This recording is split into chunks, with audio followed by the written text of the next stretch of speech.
Welcome to the survival world. Forget your past. Forget your comfort. There's only one rule: survive. Armed with nothing but a treehouse seed, you must find hope and build a home in a jungle crawling with danger. Chapter 91. Communication. The two stone statues continued to walk slowly towards Su-Exine. At this moment, the male statue spoke, his voice carrying a slight mourning laziness. You took the contract cards I made, didn't you? So the contract cards really were made by this statue. Su-Exine raised his crossbow, aiming at the statue. I don't know what you're talking about. The male statue laughed lightly. I'm not testing you. I can feel that my contracts are in your backpack. And he pointed at Su-Exine. You're also wearing the ring I gave her. Su-Exine glanced at the mutated beast ring on his hand and pursed his lips. Though the situation was unclear, he felt slightly embarrassed. The female statue then made a gesture, both hands pressed downward. Calm yourself. We mean no harm, at least for now. Your crossbow isn't even purple grade. It won't affect us. She even knew the grade of his weapon. Su-Exine realized that their current stone bodies were blue grade, and a blue grade crossbow with green grade bolts truly would have little effect on them. Who exactly are you? Su-Exine asked, lowering the crossbow and taking out the rabbit-eared spear. Pointing it at the two that a purple grade weapon might give him a chance to stand up against these two. Oh. The male statue sounded surprised. Your spear is made from medium-level mutated beast materials. His crossbow too, the female statue added. Ah, I didn't notice the crossbow. It's too small. The male statue said, human-like, touching his nose. The two statues were now very close to Su-Exine, and the surrounding tremors were gradually fading. From their conversation, Su-Exine gathered that the mutated beasts appearing after altar sacrifices were medium-level mutations. Then, a third statue, a small boy, ran out from the third room. Upon seeing the male and female statues, he ran happily shouting, Dad! Mom! It really was a family of three. Su-Exine's expression twisted. He was completely at a loss. Kiki pointed at the stone family, then at the two doors Su-Exine had entered before, letting out a sharp warning cry. Su-Exine understood. These three are not dangerous. But the creatures behind the doors had become dangerous. Indeed, he could now hear howls and the sound of cages being hit from those two rooms. Those monsters in the two rooms have awakened. Aren't you going to do anything? Su-Exine tried to sound calm, pointing at the doors. Them?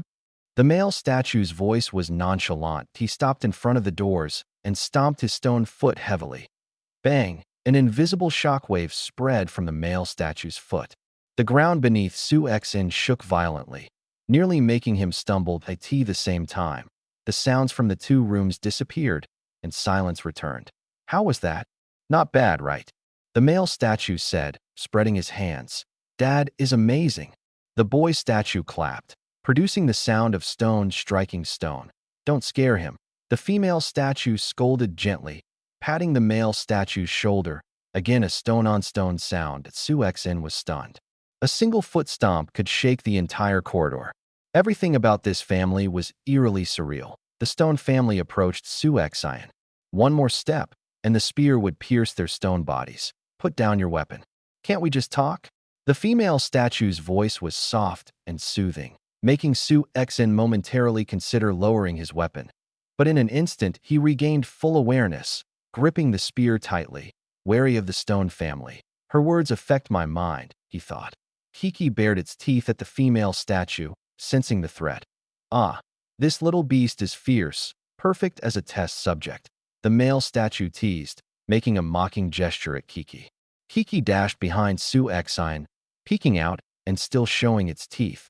Despite their friendly demeanor, Su-Exine did not trust them that if they truly wouldn't harm survivors. Then what about the mutated humans in the rooms? What about the carvings at the entrance? No need. Speak your piece directly, Su-Exine said firmly. Hey, don't be so unappreciative, Chang'in, the female statue said, grabbing the male statue's arm. Fine, I won't bother with a lowly survivor like you. The male statue, called Chang'in, twisted his mouth. When Chang'in had been riding, he had noble and majestic aura, like a high-ranking elite. But now his words destroyed that impression entirely. What exactly do you want to say? Su-Exine asked that he could still retreat, equipped with a broom to repel low-level mutated beasts. But the family blocked the corridor, and he didn't know their true strength, so he didn't dare act rashly. Of course, he could also walk backward. The corridor was long and led forward, but Su Xian didn't know if it was a dead end, so the safest option was to retreat the way he came. You came to our home and stole so many things. Now you ask what we want to say. The male statue folded his arms, looking at Su Xian with disbelief. He even stole my little pinwheel. The boy statue pointed at Su Xian, shouting, all right, Dad will get it back for you. The female statue said, stroking the boy's head, producing a stone-on-stone friction sound that Su Xian didn't know what to say, only tightening his grip on the spear, still curious about the true nature of the stone statues. If only maps worked underground, he could determine whether they were hostile, like seeing red dots for enemies or none for friendly beings. Seeing Su Xian silent for a long time, Chang'an spoke first. Since you've seen everything here, you must understand what we are doing, right? Chang'an seemed wary of Su Xian's rabbit-eared spear, keeping his distance. You're breeding mutated beasts here. Su Xian guessed. Correct. Chang'an spread his hands.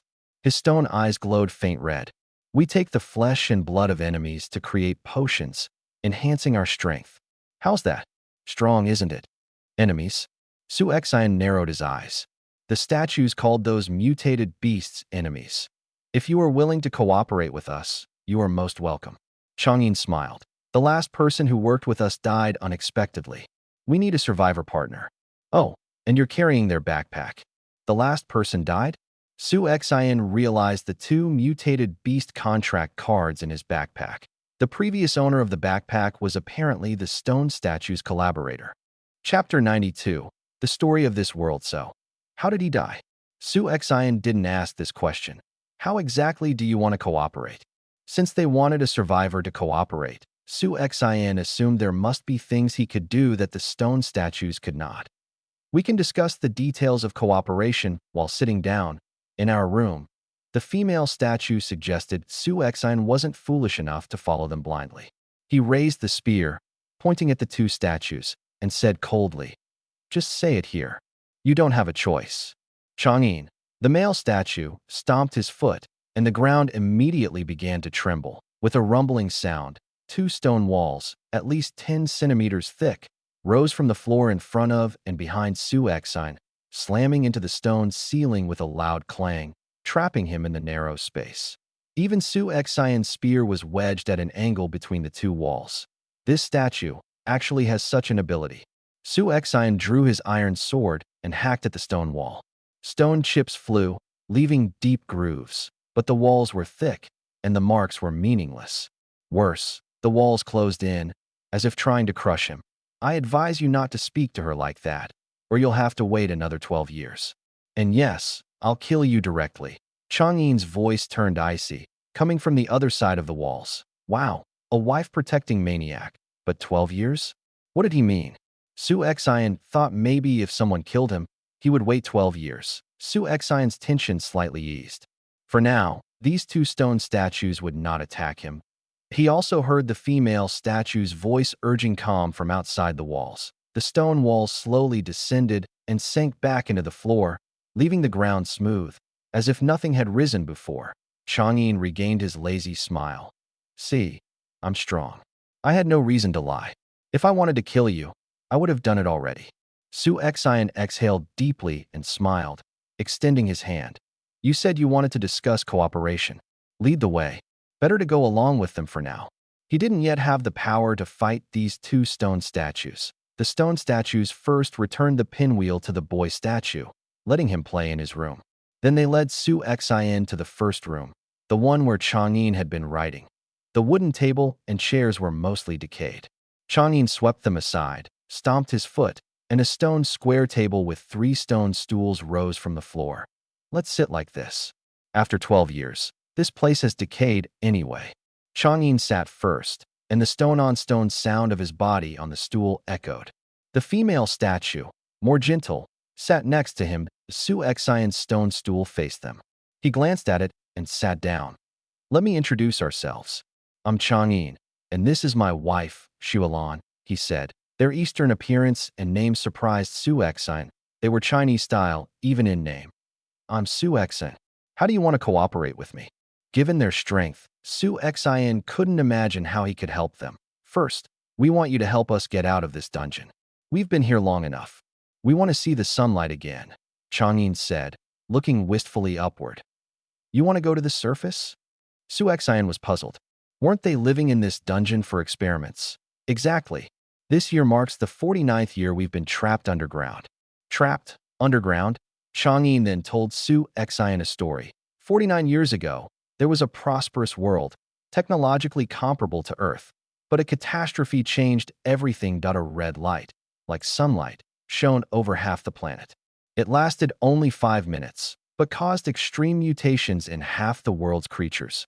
Both land and sea life became enormous and deformed, losing their will.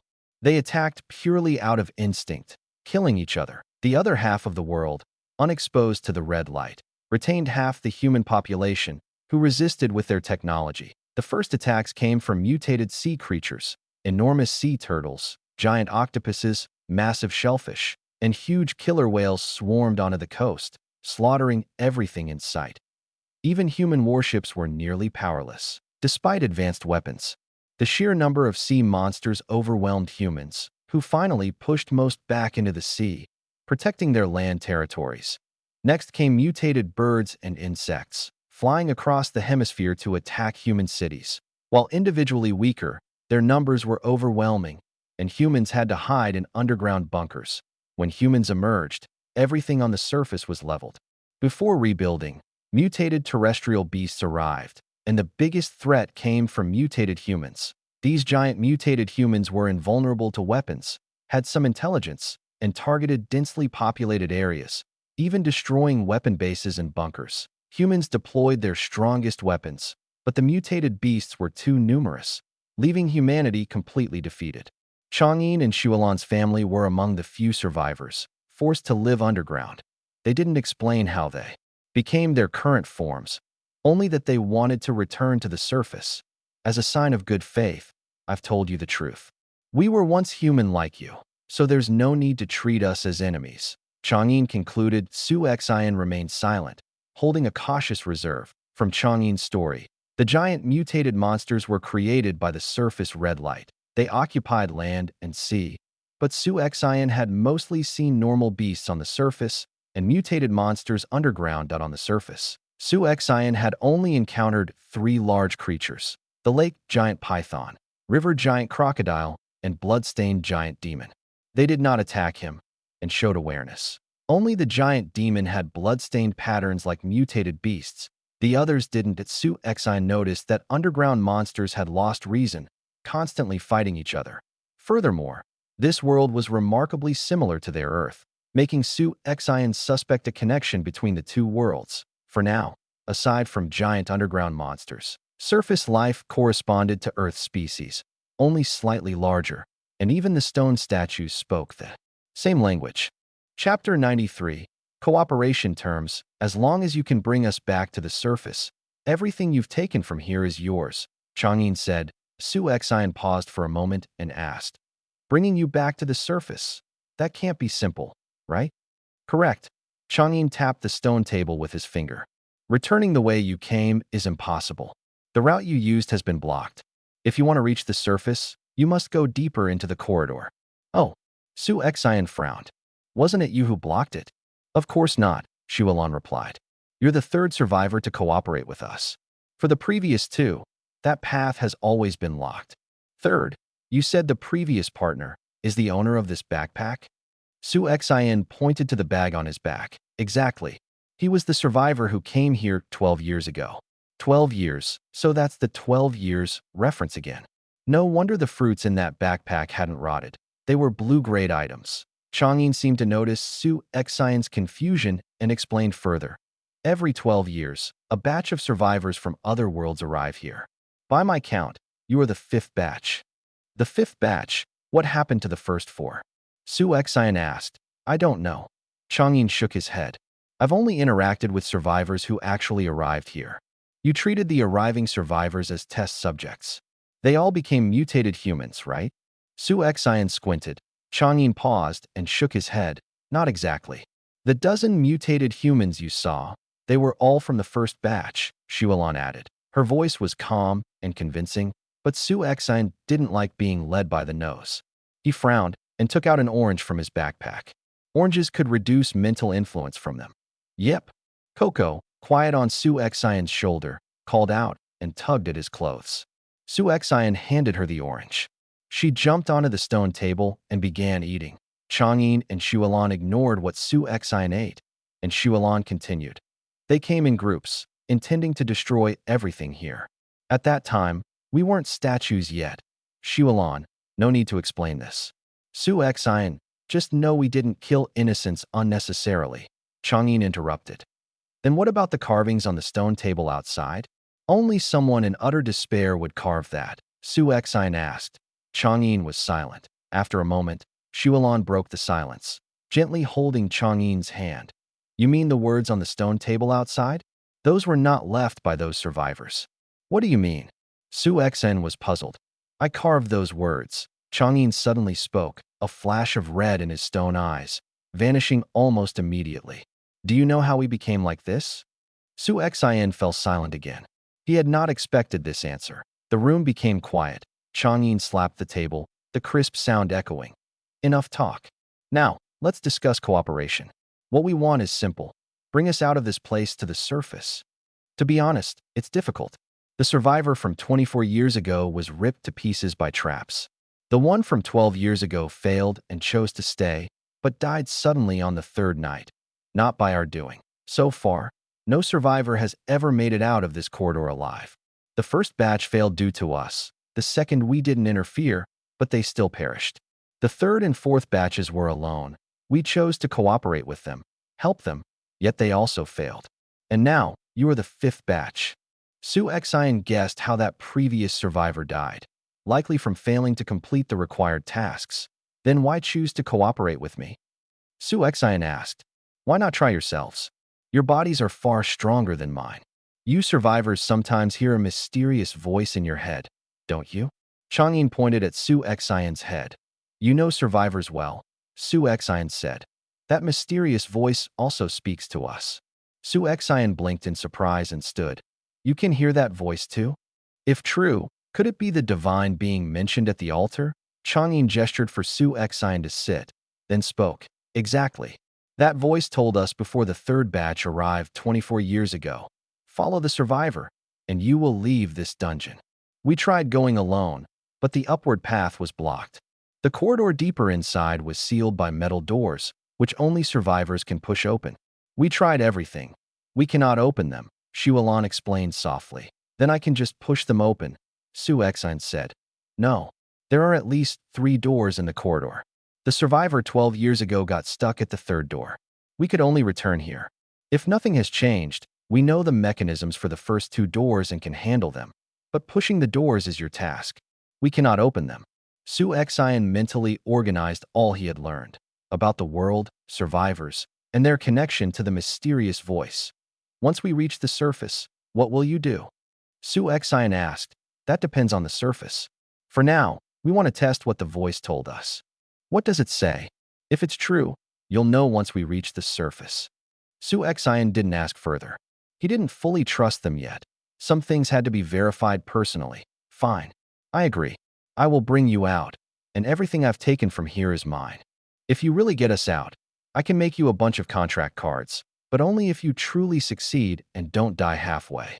To prove his words, Chang'in produced blank paper and a special pen, and in mere seconds created a contract.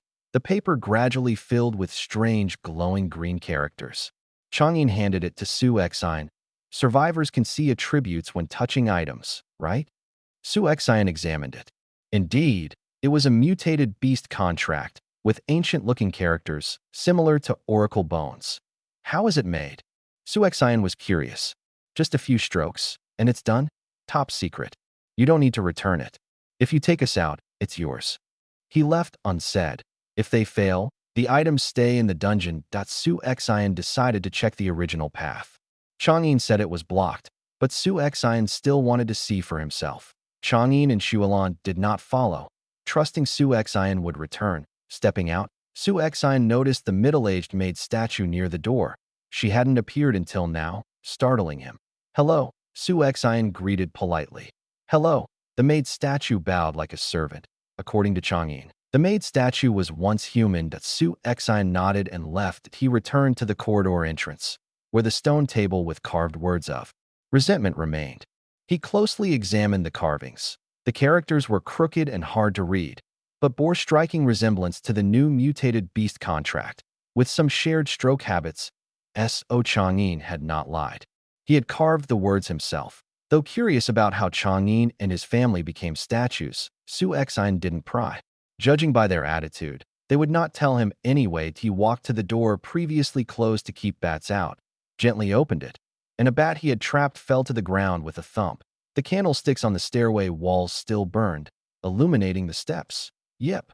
Coco squeaked, pointing at the dense bat swarm hanging upside down above the stairs. Su Exine took out the broom that could repel beasts. The very moment he did, the bat swarm stirred. Chapter 94. A unique dungeon. The bat swarm hanging above did not act aggressively, as Su Exine had expected. Instead, they shrunk their bodies, wrapping themselves tighter with their wings, making themselves smaller. So the broom's power is this effective. The closer Su Exine got, the more the bats huddled in fear, some even shivering. Once he passed through the section covered in bats, they showed no intention to attack him. Not bad. Could hang one at the door to ward off evil. After clearing the bat area, Su Exine faced a long, winding stairway corridor. He rolled his eyes, almost feeling like giving up and turning back. The staircase looked like a mountain climb. Luckily, Su Exine had marked his return route clearly in the maze. If the path still existed, he could easily get back. He didn't want to miss this chance, and also needed to verify what Changyin and Xuelan said, so he continued upward. Thankfully, the apricot, blue grade, restored his stamina, so climbing the steps didn't consume much energy. "Coco, walk on your own." Su Exine rubbed Coco's head. She was barely 5 kilos, but Su Exine wanted to save energy, especially with a backpack full of items. "Yep." Coco pouted but obediently jumped down from his shoulder. The stairs were still slippery, with water dripping constantly. Su Exine climbed step by step, while Coco ran ahead a few dozen steps, then waited for him before running again. Thanks to the blue-grade apricot, Su Exine barely felt any fatigue. After about half an hour, he reached the entrance and the large bronze-glowing door. The door remained tightly shut, unchanged from before he descended. Su Exine tried to push it with all his strength. No movement. He inspected the surroundings. No mechanisms or clues to open the door. He even attacked it with the spear and iron sword, leaving not a single mark. Coco ran back and forth in front of the door, also finding nothing useful. Seems like a dead end after all. Su Exine sighed, leaning against the metal door at a wasted trip. Suddenly, his mechanical watch vibrated. "HM? Can I use the treehouse watch here?" Su Exine quickly lifted his left hand. The watch vibrated continuously, instantly sending all the day's information to him. Li Wensi and Ji Chiyang had sent private messages that Ji Chiyang had only sent 2 messages, 2 hours apart. "Su Exine, I'm in the dungeon. How's it going on your side? Is the signal not reaching?" Li Wensi had sent over 10 messages. "I found the entrance. Your method works. This corridor is so long and slippery. Did anything happen to you? There are so many chests in my dungeon. Leftover resources from previous survivors. Su Exine, are you there? You're alive, right? Don't tell me something happened. Beware of mutated beasts. Su Exine, are you still alive? Your name isn't Gray, so you're alive." No signal. Meanwhile, the Explorers group chat was full of call records that Su Exine furrowed his brows. Only his dungeon seemed unable to block watch communication. Were he special? He skimmed the group messages, seeing how everyone exchanged intelligence. In just a few minutes, Su Exine analyzed their info, deepening his puzzlement. None of them encountered bat swarms in their corridors. Their dungeons were slippery and damp, but no other hazards existed. No strange statues, no mutant-related tools. However, their dungeons contained chests with more high-level resources, even more than Su Exine had found. The only similarity: mutated beasts existed in both dungeons, lurking in rooms, attacking when doors opened. Essentially, just treasure rooms and trap rooms. Looks like the dungeon I'm in is unique, thanks to Chang'an and Shualan. Su Xian replied to Li Wenxi's numerous messages. I'm fine. Don't worry, then asked the group chat. Did you all find a way out? Replies came quickly. Wang Lei Wo. It's Suda. Suda finally spoke. Zhao Xiaochuan. We thought you were gone, Suda? Wen Guixin. So you're okay. Li Wenxi. You finally moved. I thought. Qin Yunlong. Finally talking. Su Xian was surprised by the reaction, but simply replied. Don't know why I had no signal earlier. Now it's back. Su Da's watch is purple-grade, yet the signal is worse than ours? That's harsh. No way. Su Da's dungeon must be more advanced. You must have found tons of resources. Su Xian noticed they had started chatting casually, so he messaged, You guys bored? Already out of the dungeon? Responses, Wang Lei. Yes, I'm out, heading to the treehouse. Zhao Xiaochuan. Almost there, seeing the surface exit. Wen Guixin. I already returned to the treehouse. Don't know why they gave 2 days for this simple task. Qin Yunlong. Others would take ages to even find the dungeon entrance. Thanks to Su Xian, we moved fast. They really got out? Did you just follow the corridors? Yes, there were some traps and beasts, but trivial for us. I just rushed through. Mutants are slightly stronger than normal animals, but small. Mutant rats? Just big rats. Rewards were generous, though. Su Xian directly messaged Li Wenxi. Did you get out too? Yes, already heading to Treehouse. You scared me. Thought something happened. No communication for so long. Su Xian called her. Tell me how you got out. You signal, bad, her voice stuttered. Su Xian moved around. Only getting good signal when close to the door. Still underground? Now I believe your signal truly was bad. Encountered minor trouble here. Can you tell me your process? No problem. Li Wenxi explained her journey from dungeon entry to surface. As Su Xian guessed, she faced no major dangers. Her dungeon had a long corridor with dozens of wooden doors. Behind each, treasure, traps, or mutant beasts. Choose one. Wearing blue-grade iron armor, she handled all traps and beasts with ease, collecting resources. The corridor led directly to the surface that Su Xian was surprised how simple their dungeon was, at least for them. Her traps included shooting crossbows, spikes, fire walls, rolling stones almost as wide as the corridor. Deadly for ordinary people. You didn't even get a scratch? Impressive. Hee luck. How's your side? Different. We'll explain after I'm out. Good luck. Hanging up, Su Xian leaned against the metal door, thinking the traps here might not be as simple. If they were, the survivor 12 years ago wouldn't have died here. He messaged Ji Choyang, asking his status. After several minutes, no reply. But Ji had been active in the group before, meaning he had signal, probably dealing with something. Su Xian decided not to waste more time here.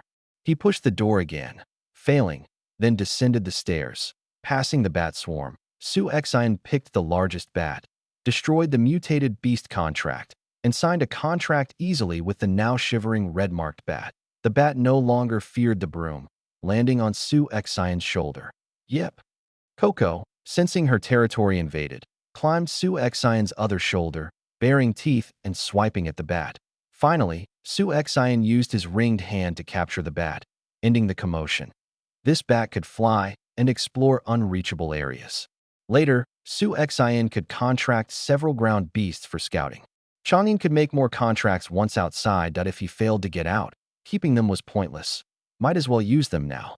Chapter 95. Contracting a mutated beast. Su Xian returned to the dungeon and pushed open the door to enter the first room of the corridor. Inside, Chang'an and Shualan were sitting at a table, while the little boy and the maid played nearby. As Su Xian stepped in, the gazes of several stone statues focused entirely on him. Being stared at by the 4 statues' seemingly lifeless eyes gave Su Xian a chilling feeling. He quickly spoke up. The upper path is indeed blocked. Looks like we only have this corridor to go through. Chang'an shrugged. I told you so, but you didn't believe me. Wasted all this time. Su Xian didn't feel it was wasted. At least he had connected with everyone in Explorers, gaining valuable information. Then let's set off. We'll try to leave this dungeon tonight, he said, leaning against the door instead of sitting down. Set off now? Shualan looked at him in surprise. Aren't you going to rest? The traps can be dangerous. Having been eating oranges and apricots, Su Xian's stamina and energy were full. Rest was unnecessary. No need.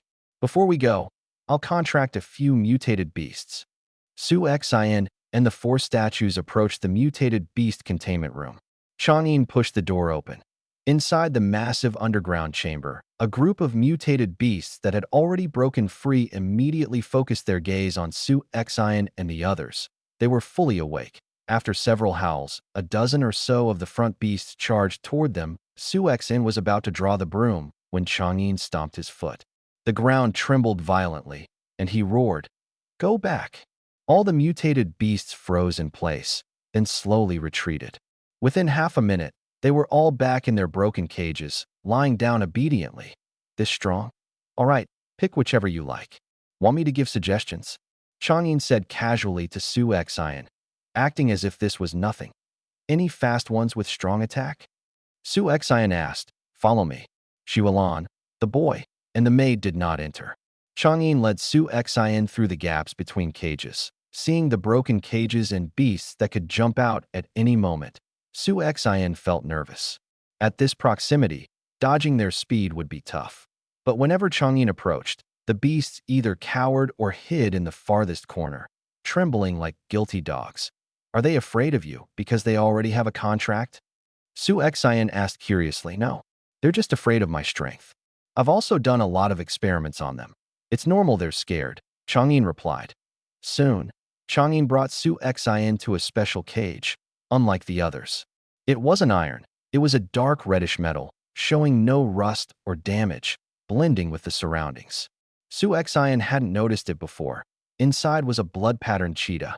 Unlike the other beasts, it didn't cower. It bared its teeth and growled, glaring at Su Xian and Chang'an. Coco, perched on Su Xian's shoulder, also hissed at the cheetah. How do you feel about this cheetah? Su Xian's eyes lit up. A cheetah. Jackpot. He knew cheetahs well. Though it had cheetah in its name like leopards, it was a slender feline, not a muscular leopard-type predator. On Earth, cheetahs are the fastest land animals, capable of 130 kilometers per hour in 0 to 100 kilometers per hour in just over 2 seconds. Their hunting success rate is nearly 60%, much higher than lions or tigers, though they are often bullied. This mutated cheetah, however, was anything but weak. It was huge, around 200 kilograms, larger than some tigers, yet still slender. Its body bore blood-red patterns, similar to the blood-patterned rabbit and cat Su Xian had summoned from the altar. This cheetah is my most successful experiment. Its grade is almost mid-level mutated beast, Chang'an said, pointing to its two front paws that Su Xian noticed the paws were altered, like the blood-patterned cat, sharp, claw-like blades, reminiscent of Wolverine. Unfortunately, this is my limit. Using mid-level mutated beast extract might not mutate an ordinary beast to mid-level, Chang'an said regretfully. This one then, Su Xian decided, taking out a mutated beast contract, crushing it towards the cheetah. Hey you! Contract failed. Please try again. Su Xian was embarrassed. Contracts could fail? I told you, this one is almost mid-level. You cannot directly contract it. It must develop obedience first, Chang'an said with a black line on his forehead that Su Xian scratched his nose, realizing he misunderstood the process. He had only successfully contracted Silver King and the Bat in the Ring, both already in submissive states, that he quickly took out the broom. Immediately, all other beasts shrank away, and the cheetah stepped back, hissing in warning, but with a hint of fear. This broom is amazing, Su Xian said to Chang'an. Of course. It's coated with nevermind. Just hurry and contract it. We need to go. Chang'an urged that Su Xian noticed the broom might be coated with something, perhaps blood of a high-level mutated beast. Coco, afraid of this. Su Xian waved the broom. All nearby beasts shrank into corners, while the cheetah arched its fur, swiping the metal bars in front. Luckily, the bars were reinforced. Coco shook her head, then looked down on the cheetah, as if to say, such a big guy scared of a broom. The cheetah's meow-like growl made Su Xian chuckle. Even such a large beast sounded cute. Chang'an stomped, causing a strong threat effect. The cheetah shivered. Quick, poke it with the spear. Maybe it'll submit. Chang'an suggested that Su Xian didn't. Chang'an's contract didn't heal injuries. Su Xian crouched, met the cheetah's gaze, and tried persuasion. You don't want to stay in this cage forever, right?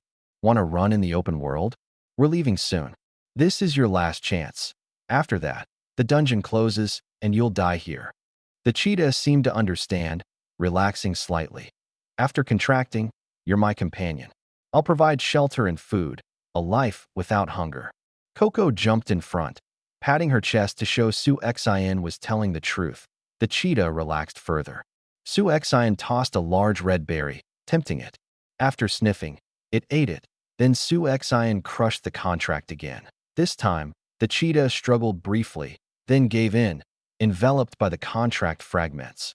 Contracted mutated cheetah, points gained. 90, by the 5-to-1 ratio. This cheetah would have 450 points in the last hunting event, slightly below the blood-patterned rabbit and cat. Chang'an activated a mechanism, and the special cage slowly opened. The contracted cheetah became much calmer, but unlike Silver King, it didn't seek Su Xian's affection. It stood aloof, dodging when Su Xian tried to touch it. What's this cage made of? Su Xian envied the metal. It withstood the cheetah's claws. Don't know. It's been here since the dungeon existed. Chang'an replied that Su Xian tried to retrieve the cage, but failed. With the cheetah added, Su Xian's confidence soared. Coco, a small panda sensitive to danger and treasure mutated bat, capable of flight reconnaissance mutated cheetah, fast and strong Silver King. Endurance beast. His beast team was growing stronger. All right, let's go. Chang'an said. No more problems. Let us out of this pitch-dark dungeon. Chapter 96. The first trap. Su Xian wanted to contract a few more beasts to use as scouts, but Chang'an stopped him. If it's just for scouting, I can command the beasts to move forward. No need to waste contracts, Chang'an said. The ring could only store a mutated beast if it physically touched it. Su Xian tried various methods, coaxing, coercing, but he still couldn't touch the lightning-fast mutated cheetah. Even though it had contracted with him, it refused physical contact. Helpless, Su Xian gave up on storing the cheetah in the ring, letting it follow him instead. When Su Xian and Chang'an exited the room, Xuelan, the little boy, and the maid were still waiting. Seeing the cheetah trailing behind Su Xian, Xuelan was surprised. You actually tamed this cheetah? We spent so much effort trying to catch it before. Su Xian was curious. You caught it? Weren't you always in the dungeon? Where did you capture them? Some beasts were brought from the surface. Others were bred later. This cheetah was one of the first brought down. Chang'an explained as Su Xian's eyes widened. Wait, you guys went down 49 years ago and haven't left since? Exactly. Behind Chang'an, several strong mutated beasts followed, ready to scout. Perhaps the mutated beasts have longer lifespans. These artificial ones show no signs of aging and grow stronger over time. Su Xian was stunned. Immortality? He even considered trying a mutated beast serum. Knowing humans could mutate too, the hairy people in another room had proven it. Chang'an, seemingly sensing his thoughts, snapped. Don't be delusional. Most beasts that take this serum lose all willpower, retaining only instincts. Only a few, like this cheetah, retain memories from before mutation. Those humans? None survived sane. You want to become a crazy immortal? Su Xian sighed, letting the thought go. Pointing at the room filled with mutated humans, Su Xian asked, What will you do with them? They? Chang'an's gaze darkened as he looked at the obscured wooden door, his tone heavy with hatred and grief. They'll remain in this pitch-dark dungeon forever. With a stomp, a thick stone wall emerged from beneath the door, crushing it with a crash, sealing the room completely. Chang'an's emotions seemed unstable. Xuelan held his arm, and the little boy stood by, concerned. Dad? The middle-aged maid statue stood silently behind them. Su Xian felt a twinge of regret. He had wondered if he could contract a mutated human to do tasks like farming or mining, but seeing Chang'an's expression, he wisely stayed silent. Once Chang'an calmed down, Su Xian gestured politely. Shall we proceed? You said you had experience with the first two doors. Lead the way. Chang'an's stone eyes, incapable of blinking, seemed to roll at him. You have no empathy. Fine, let's go.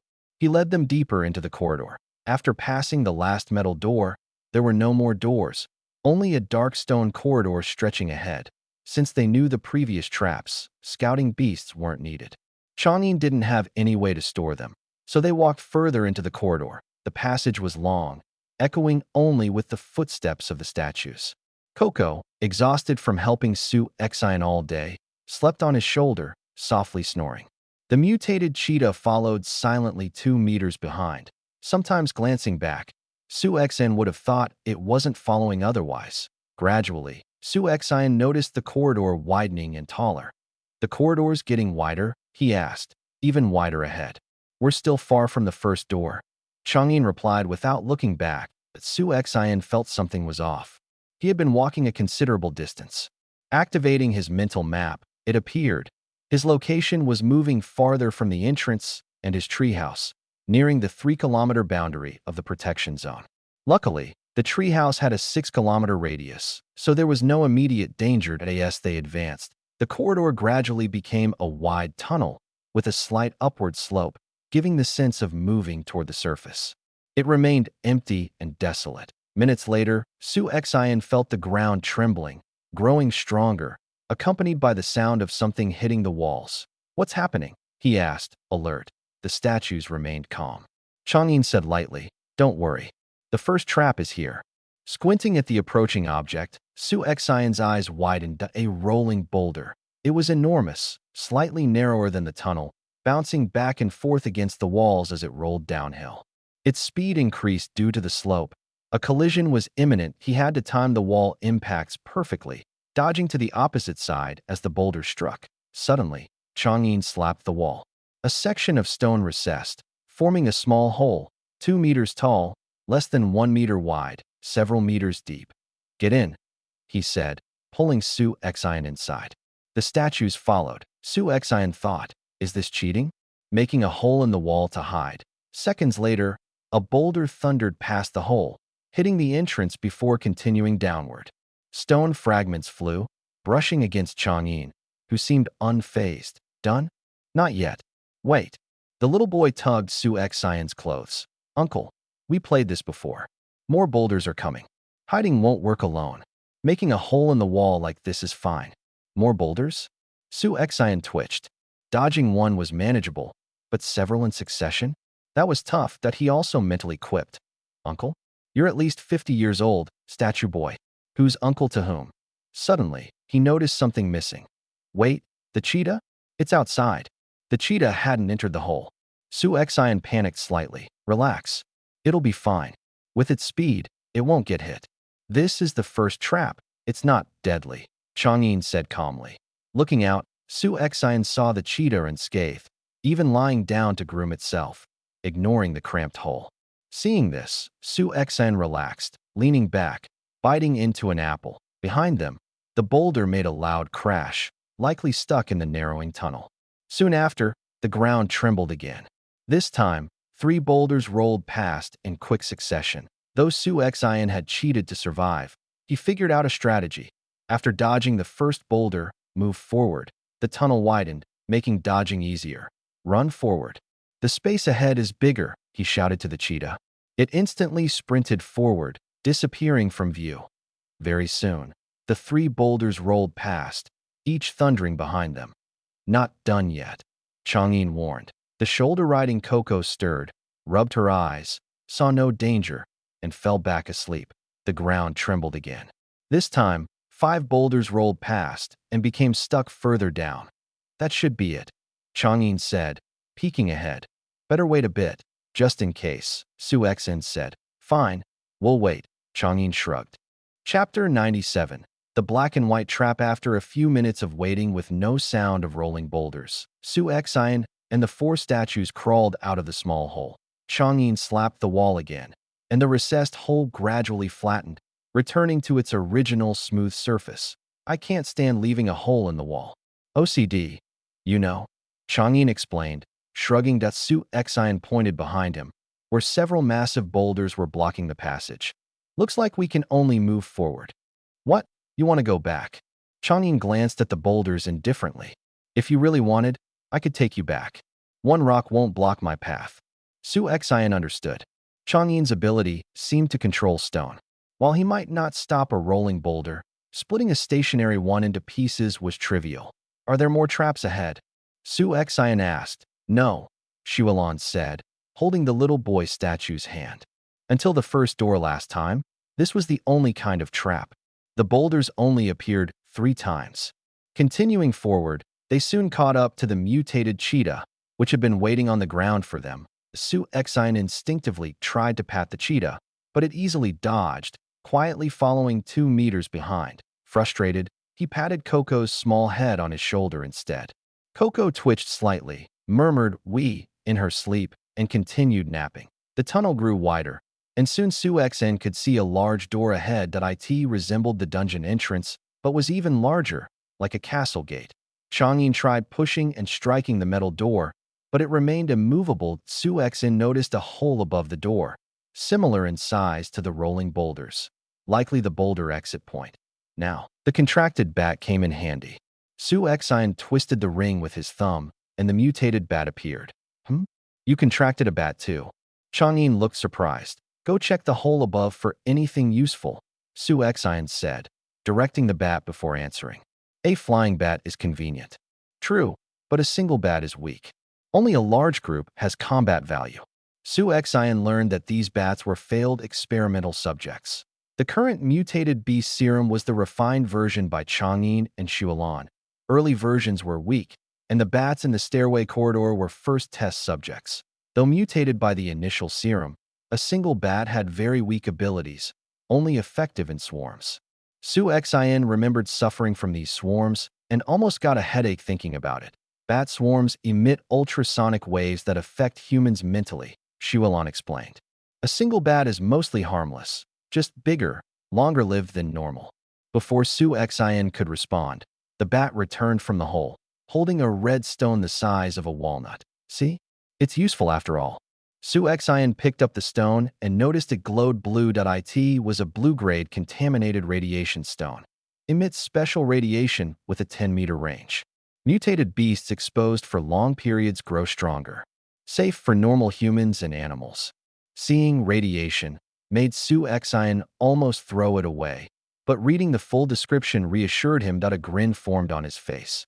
This could strengthen his mutated beasts. The cheetah was on the border of low to mid-level.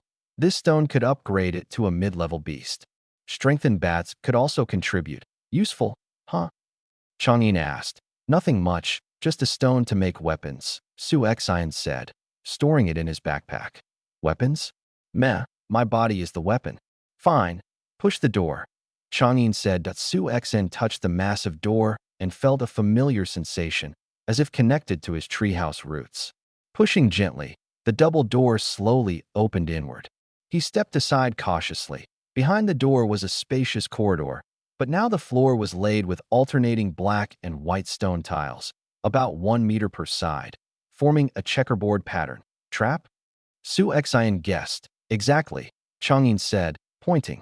Each tile could be a trap, or safe. Shualon added. There are many trap types, unpredictable. Even if prepared, it's almost useless. 24 years ago, a collaborator ignored our warnings, thinking he could handle them all, and walked recklessly. He made it far, but finally fell into a meat grinder trap. Su Xian shivered imagining the scene. Are the traps triggered by weight? Su Xian asked. Weight is easy, but apparently not. Stone blocks with human-like weight didn't trigger them. Likely life force is required, Changyin explained. So, you'll use mutated beasts to test the tiles? Su Xian guessed. Exactly. Changyin released a shivering, mutated, blood-patterned wolf. Why not release more? Do you want the trap to kill several at once? Changyin scowled. I brought only a dozen, but that's enough. Most tiles are safe. Only a few trigger traps. Last time, 7 died to pass. Su Xian realized. This path requires risking lives to clear. The cheetah lay 2 meters behind. Don't run ahead. Only step on tiles we've cleared, Su Xian warned. The cheetah glanced at him, licking itself. The blood-patterned wolf, under Changyin's control, walked straight ahead, stepping safely for several meters. Then Changyin stepped forward on the cleared tiles that Su Xian was stopped by the maid statue. We'll block the traps ahead. There are explosive crossbow traps and fire traps. You'll be in danger if you go first, she said, having remained mostly silent until now. Okay, thanks. Su Xian let the maid, Shualan, and the boy go first. The wolf moved straight on, not swerving, clearing a path. Be careful. Don't step on side tiles. They could trigger traps. We don't mind, but you could get hurt, Shualan reminded him. The little boy statue, usually mischievous, now followed obediently, nodding vigorously. Thanks, everyone, Su Xian said, stepping onto the cleared stone. The tile pressed down half a centimeter, making a faint grinding sound. Su Xian tensed. All tiles work this way, the maid explained. Some traps are instant, like spikes or meat grinders. Others are delayed, like this. Step down, step off, the trap triggers. She stepped forward. The tile bounced back that Su Xian realized. These ordinary tiles mimic trap tiles to confuse travelers. This path was indeed far more dangerous than Li Wenci had described in the tunnel. The sound of footsteps and tile movement echoed. Su Xian looked back. The cheetah followed with perfectly measured steps, tracing his path. Better to worry about himself than the cheetah. Suddenly, a mechanical sound and a wolf's pained howl echoed from ahead. Trap triggered. Su Xian looked. The blood-patterned wolf had disappeared, the tile beneath it gone. Changyin rushed forward, peering into the trap. What kind of trap? Su Xian asked. Spikes. The wolf is dead. Changyin summoned a blood-patterned cat, stepping back, letting it circumvent the triggered trap and continue forward. Chapter 98. Mutated plants underground approaching the trap that had killed the blood-patterned wolf. Su Xian glanced at it briefly and quickly looked away. It was a bit disgusting. The trap was far more cruel than expected. He had imagined upward-pointing spikes, but this one thrust spikes from all directions, piercing the wolf into a literal honeycomb. The tunnel was long. After using mutated beasts to trigger traps, and with 8 beasts dead, Su Xian finally saw the second door not far ahead. Along the way, besides the initial spike trap, they encountered crossbow traps, high-temperature fire traps, abyss traps, explosive traps, and more. All the beasts that led the way died horribly. The traps were far from simple. Crossbow traps. Arrows shot out from the walls and ceiling around the tile, covering a large area. Even nearby Changyin was affected, though he suffered no real damage. Su Xian gathered all the arrows he could. High-temperature fire traps. Fire erupted from the ground in a 5 by 5 tile radius, instantly incinerating the beasts. Abyss traps, like deep fissures in a maze. Stepping on the tile made the surrounding 5 by 5 tiles disappear, sending the beast into an endless pit. Explosion traps. Massive blasts temporarily deafened Su Xian, and the fire and flying debris nearly blinded and crushed him. Only the statues in front blocked the worst. Finally, after surviving these trials, they exited the black and white tile area, with the second door in sight. No more danger. You all can relax, Changyin said, recalling the beasts. Are you sure? Maybe let a beast lead to the door. Su Xian was cautious. The traps were too deadly to take chances. This section is safe now. The tiles no longer depress. Don't worry, I'll lead, Changyin replied. While heading toward the second door, Changyin shared the story of the second group of dungeon survivors. Though he hadn't helped them, he had observed from behind. Nearly 30 people started this trap route, but all died. If a few were willing to sacrifice themselves, most could survive, but no one cooperated. Internal conflicts arose, and the strongest forced the weak to step forward. Eventually, the last person chosen to scout went mad, triggering an explosive trap, killing everyone. Even survivors behind were hit by debris. The entire group perished. Su Xian remained silent, unsurprised. Humans were selfish. Unless for loved ones or a strong sense of duty, very few would risk their life for strangers. They reached the second door, and Su Xian pushed it open gently. Inside, the corridor was still stone-walled, but the floor was soil. Actual soil. Su Xian, in a dungeon, was seeing real earth. Survivors are amazing. What kind of power is this? Changyin marveled. Even doors he couldn't push were moved by Su Xian. Su Xian examined the soil. It was normal, graded soil, not polluted. A green glow with a few blue specks indicated fertile, blue-grade soil. Lucky, I brought my shovel. Su Xian muttered. The last segment of the route was impossible to cross last time, Changyin said. He described mutated plants, vines, man-eating flowers, emerging to attack. These weren't dangerous within the safe zone, but the last few dozen meters had mid to high-level mutated monsters. Su Xian checked the map and guessed why last time was so difficult. That segment was outside the treehouse's protection range. Powerful underground creatures would emerge from the soil. Let's give it a try, Su Xian said. He donned his iron armor, grabbed his spear, and stepped onto the soil. The path was short, barely 200 meters to the next door, and there were no plants yet, as underground conditions prevented growth. Coco awoke on his shoulder, startled. "We." A thick red thorny vine shot up from where Su Xian had been. He pierced it with his spear, slicing it through. The vine became brittle and shattered as expected, inside the treehouse's protection zone. Even underground, attacking protected beings had lethal consequences. Changyin pulled up a vine effortlessly, breaking it in two. Su Xian pointed to the cheetah. "Go handle the mutated plants ahead." The mutated cheetah complied, dashing forward at top speed. Vines and carnivorous plants emerged, but couldn't catch the cheetah, spinning uselessly. Su Xian chuckled. The cheetah ran to the door and back in under 10 seconds, avoiding all attacks. "Well done," Su Xian praised. The cheetah proudly returned behind him. Plants that had attacked the cheetah now froze mid-attack, like earlier mutated vines in the jungle. Su Xian fired a bolt from his crossbow, snapping the stem of a huge Venus flytrap. It shattered, leaving debris on the ground. Why no high-level mutated monsters near the door? "This is different from last time," Changyin said, amazed and relieved. Su Xian repeated, breaking another vine.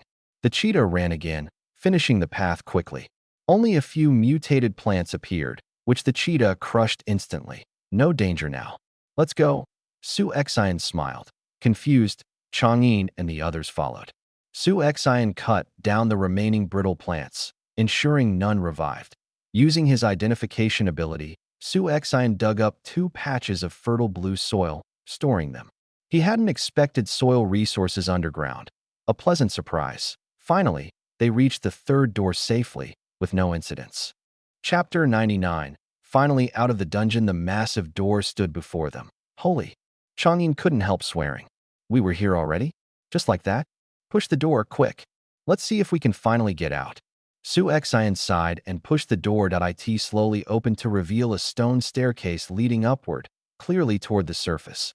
This is the closest we've been to the surface in 50 years, Snowland's voice trembled. "Mom, can we reach the surface?" the little boy statue asked. "Yes, this time we definitely can," Snowland said. Taking his hand, Su Xian stepped onto the staircase. The passage smelled damp and musty, with unlit wall-mounted torches on both sides. Once everyone entered, the door slammed shut behind them with a loud clang, sending a gust of wind down the corridor. The torches on both sides ignited simultaneously, lighting the passage upward as far as the eye could see. Su Xian felt uneasy. An instinctive sense of danger was rising. "We." Coco suddenly squirmed on his shoulder, pointing at the walls and ceiling, then jumped down and tried to pull Su Xian upward. That he quickly realized. The walls were leaking water, far beyond mere drips. The entire walls were seeping. Danger. Definitely danger. And it was water-related. "Run!" Su Xian shouted to the statues, racing upward, stuffing various blue-grade fruits into his mouth as he went. Coco stayed right behind him. "What's happening?" Changyin and the others, unsure of his actions, hurried to follow. The floor was slippery. One misstep could be fatal. "There's going to be a flood," Su Xian warned. Suddenly, the sound of rock cracking and rushing water came from behind. Su Xian glanced back, eyes widening. "Holy crap! What is that?" Cracks split the walls below. Raging water gushed out, quickly submerging the door. But more terrifying were the eel-like creatures in the water. Their bodies were marked with blood-red patterns. Some floated upward with the water, threatening to swarm anyone submerged. Others burrowed into the walls, gnawing and cracking stone, making the water surge even faster. The rising speed nearly matched Su Xian's sprint. "Run! Don't let the water rise above your body," Su Xian shouted, pushing onward.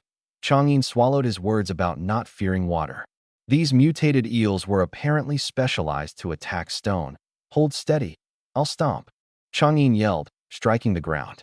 A heavy stone wall shot up, blocking the passage that Su Xen stumbled. But when he glanced back, the wall collapsed within seconds as water blasted through new holes, along with countless eels. Stop stomping. Hurry, Su Xen shouted. The wall could not slow the water, and Chang'an's stomping made the floor even more slippery. Chang'an ran on, warning Snow Lan and the maid statue to avoid submersion, as the eels could damage stone and were clearly designed to hunt them. The underground staircase was merciless. Water alone could be handled with blue-grade water grass, but the eels forced them to run with all their strength or risk being pierced into a honeycomb like the wolves before. Coco rode on the cheetah's back, undeterred. Su Xian considered riding it too, but the cheetah's slender body and limited stamina made it impractical. Wee. Coco urged the group on from the cheetah's back. The water rose quickly behind them.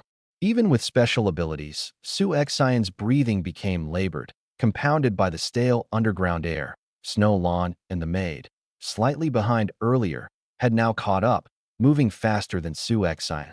Not tired? Su Xian panted. Not at all. We are statues. We don't get tired. Chang'an said, brows furrowed. Su Xian handed his heavy backpack to Chang'an, feeling much lighter. Snow Lan also took one, easing the burden. Freed of the weight, Su Xian sprinted harder, maintaining the statue's pace. The water behind them was just a few meters away, and the eel's wriggling was audible. The exit. A beam of light appeared ahead. Su Xian sprinted with all his might. The cheetah also boosted to top speed, eager to reach the surface after so long underground. Chang'an and the others excitedly called out. Light. Sunshine. We can see it again. Ignore that. Keep running. The water's rising. Su Xian urged, lungs burning worse than a final sprint during a 1,000-meter dash. The exit expanded. Clouds were visible above. The cheetah, with Coco, disappeared through the tunnel. Water was only 2 to 3 meters behind. Su Xian leapt 3 steps at a time, racing upward. We're out. They emerged into a dried lake bed. The lake shore was 4 to 5 meters high, a dangerous drop. Quick, climb up, or the water will flood us. Seeing the surrounding jungle, Chang'an and the others obeyed Su Xian. This way. Su Xian charged toward Coco, the gentlest slope. The eels tried to follow but couldn't reach them. They finally reached the slope and leapt upward, escaping danger. Though not yet on the full lake bank, the water rose slowly, posing no threat. Breathing heavily, Su Xian collapsed, laughing in relief. Finally, out. Chapter 100. The possibility of Silver King's mutation. After all the dust had settled, Su Xian began to feel the aftermath of his full-speed sprint. Ugh. He bent over, dry heaving, feeling dizzy and seeing stars. Even his heavily strengthened body couldn't handle running full out. Climbing stairs on top of that was brutal. In the end, he didn't actually vomit anything. His stomach was already empty. Coco stood by, looking worried. Su Xian patted Coco's head and smiled. Don't worry, I'm fine. Thanks to Apricot, Blue, his stamina was slowly recovering. Soon, he felt almost back to normal. He couldn't help but admire his current body. In the past, even a single 1,000-meter sprint would leave him exhausted for hours. Just as he stood up, he was suddenly embraced from behind. The stone-hard body pressed against him uncomfortably, but he didn't push away. It was Chang'an. Thank you. Chang'an's voice choked with emotion. Stone eyes couldn't shed tears, but Su Xian could feel the depth of his gratitude. Nearby, Snow Lan, the little boy, and the maid were hugging each other, quietly sobbing. Though the sight of statues embracing was somewhat strange, Su Xian was happy for them. They had been trapped underground for 49 years. Chang'an's emotions calmed after a while. He let go of Su Xian, slightly embarrassed. Sorry, it's been so long since I last saw sunlight. I got a bit carried away. He set down his backpack and handed it back to Su Xian. Here, your stuff. Su Xian accepted it and asked the question he had been curious about all along. What will you do now? Do you have somewhere to go? If not, you can temporarily stay at my place. Su Xian wanted to offer his treehouse. With this trip, he had gathered enough materials to renovate the treehouse, and its size could easily accommodate the four of them. Changyin's stone manipulation and super defense, along with his ability to create mutant beast contracts, would be a huge help if they stayed. We actually have something to do, Snowlawn said, returning her backpack. If it goes smoothly, it'll be resolved in a few days. Then we can visit you. The little boy ran to hug Su Xian's leg, looking up. Uncle really got us out. You're amazing. I want to visit your house. Be patient, Xiaohong. Once we finish our task, then you can come, okay? Su Xian realized the boy's name was Xiaohong. What exactly are you going to do? Su Xian asked. Maybe I can help. You've been underground for nearly 50 years. You're unfamiliar with the outside world. Let me assist you. Changyin shook his head. This is something we must handle ourselves. If you intervene, it could all fail. But if things go smoothly, and if you still want to take us in, we'll come to you. It shouldn't take more than a few days. Su Xian felt relieved. It wasn't a permanent farewell. After surviving life and death situations together, their bond was deep. Then why don't you come to my place first? Just to take a look, Su Xian suggested. Fine, we'll stop by. Our task isn't urgent, Changyin agreed, but Snowlawn hesitated. 50 years is long. A few hours won't matter. Let's just go relax a bit. This is our first time seeing the outside world, Changyin said, putting an arm around her. There's no rush. We can leave at night, the middle-aged maid added.